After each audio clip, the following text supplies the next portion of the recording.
We're back. This is Renovate and Build with Jim and Sandra, powered by Fair Trade Works. I'm a hard-working man. I got it all on the line for a piece of the promised land. A little Brooks and Dunn and hard-working man on this Saturday morning. And Jim, while construction is a hard-working industry, it's definitely an industry to be in right now, especially for young people wanting job security. It certainly is. It's a thriving industry and so much happening in Canada and across the world. I'm obviously extremely passionate about construction trades, getting the kids and this rejuvenation of a new workforce into the construction industry. And some people don't sit back and ponder this kind of thing, but the construction industry in Canada is a $168 billion industry that represents 30% of the Canadian's economy. It just encompasses so much of our operations as a country, and it's just a brilliant industry. There's so many different opportunities.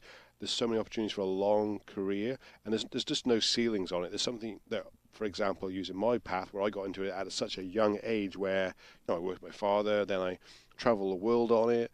I've then come to a new country called Canada. I support my family. I make a living, and it's just it's brilliant, and it's so challenging. It's never a dull moment, and people who are really good at construction, these are these incredible human beings that just are so renaissance that it's not just about bricks and mortar and building, it's about understanding drawings and working with engineers and architects and homeowners and client care, and it's just a job if you're lucky enough to be involved in it. It's just a great time to be involved in construction, and if you do it right and you're good at it, it's just I can't say enough good things about it. It's great. It radiates. It does, and it's because I honestly love my job. Every day is so challenging, so many different things, and the sky is the limit. I work in the construction industry, and I know that I can continue to grow as much as I wish. There's dozens of careers.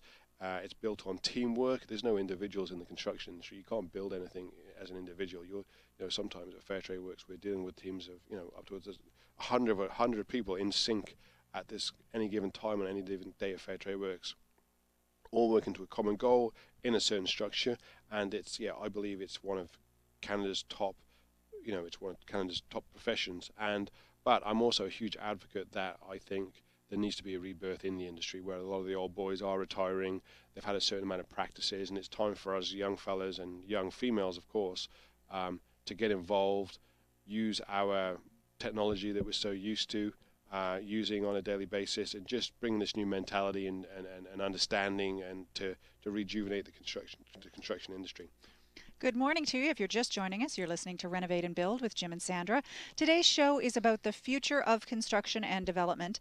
And joining us on the phone to talk about the bright future of the trades industry in BC and Canada is the Dean of Construction from BCIT, Stephen Salloway. Hello, Stephen. Good morning. Good morning.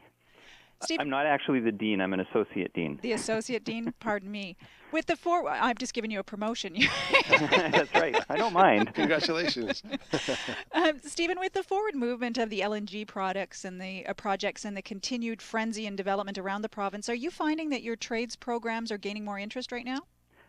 There are some examples of electrician, welder, piping trades, power engineering, ironworker, and metal fabricating. But there's a lot that we're not seeing any change at all, like carpenters, those type of trades.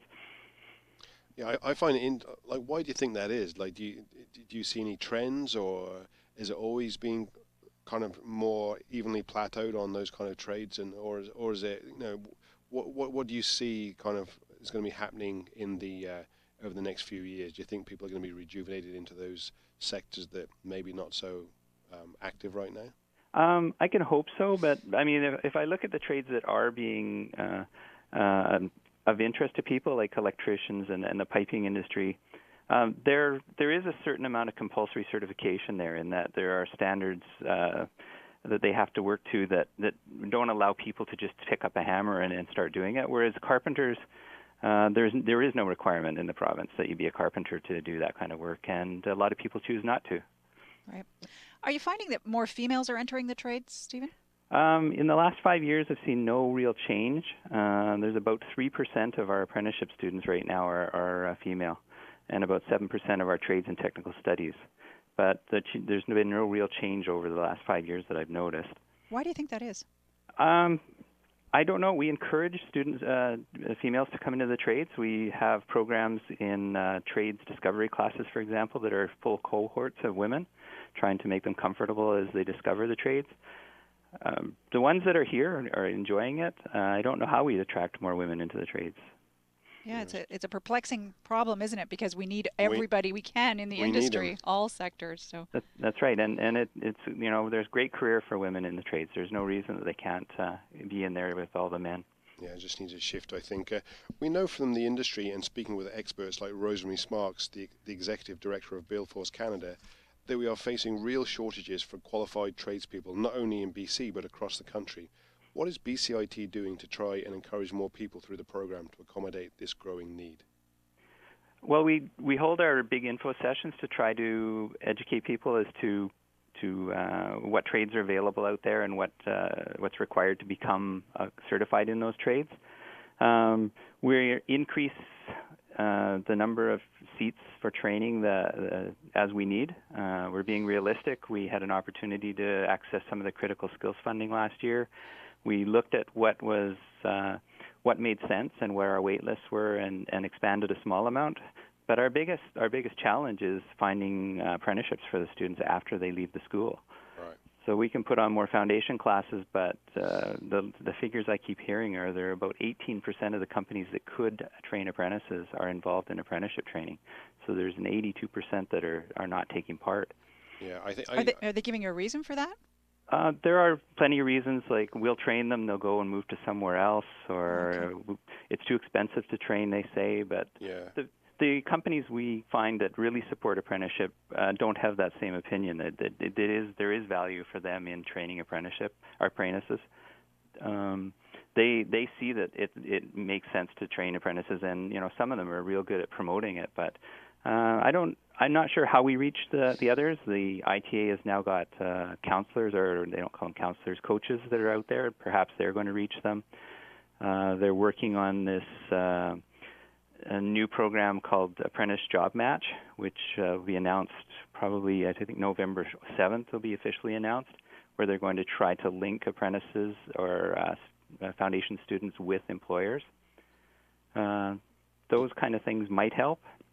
I think it's challenging because it is business, of course, and these companies have to get these apprentices to work, get them trained, which ties up their existing resources, which are already stretched. Their existing skilled workforce is stretched, so it just adds load on a system that's not set up to kind of pass this generational and this knowledge base down. So it's a huge challenge, and it is, and it's difficult because of the cycles. The time we need to be training the most is when work is slow, because we know there's work coming, and it's very hard to ask employers to take on additional staff when they're having trouble keeping their own staff busy. Yeah, it's a hard one, but like you said, when we know that we're in such a state, speaking with BuildForce and knowing that the country has to do everything we can right now so that we can continue to prosper in construction and development, that we need all of these extra bodies trained. I think the biggest challenge, like we just touched upon it, is that it's okay them coming out of this kind of base program, but from there they need that extremely valuable thing called experience, right? And if they can't gain that experience, they get this basic skill set and go, oh, this is kind of cool, I'll be into this, and then they would need that mentorship and that platform to be able to build up that experience on the job sites. But if there's nobody there to take them on it, then time elapses, time passes. The people that can train are starting to retire and move forward and all have no interest in it, and then these people are still left at ground zero, right? So there's no migration of that experience through the ranks, which is great. So we're getting people in the programs at base level, but like you said, they're tapping out of that, and then there's nothing over and above that. So we're not actually solving our problems here, No, I mean we could try to do more of the apprenticeship training up front. We've talked about that amongst the colleges and universities.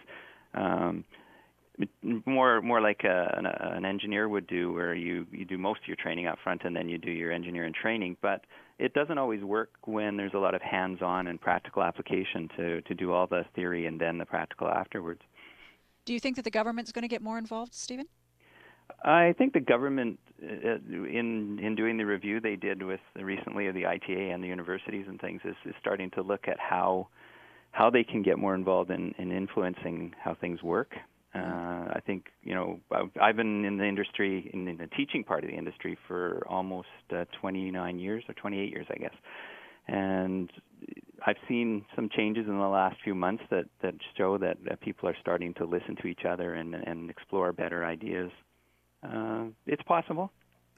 Yeah, it needs something, because you're not going to unlock that private sector and leverage them into it, right? But it needs some sort of government. Incentives. It needs incentive. Otherwise, it's just simply just going to plateau and bumble along, right? So interesting, because it's something I'm certainly passionate about, and I'm just. We're waving our flag for you, now, Stephen. now you've got me thinking. It's like, how are we going to do this? I'm going to be making some calls tomorrow now. So. Yeah. Well, it is difficult because, we've had it in the past where we say that perhaps on government jobs we require so many apprentices and things, but that's not always, it doesn't always line up with the principles of the politics. So, right. But I don't know, I can only encourage people to take on apprentices. There is value. Absolutely. I did 2 apprenticeships, and I think while I worked, I was productive in both of those apprenticeships, and I think people can be if they're given direction. Yeah, it's all about leadership. Yeah. All right, Stephen, thanks so much for joining us on this early Saturday morning. Please come back and visit us again soon. Okay, thank you very much. Thank you. Okay. We've been speaking with Stephen Salloway, the Associate Dean of the School of Construction at BCIT. And the learning continues this hour with Andrew Ramlow, the Executive Director of Urban Futures, talking about future planning for Vancouver. That's still ahead on Renovate and Build. There's still lots more ahead. This is Renovate and Build, powered by Fair Trade Works with Jim and Sandra.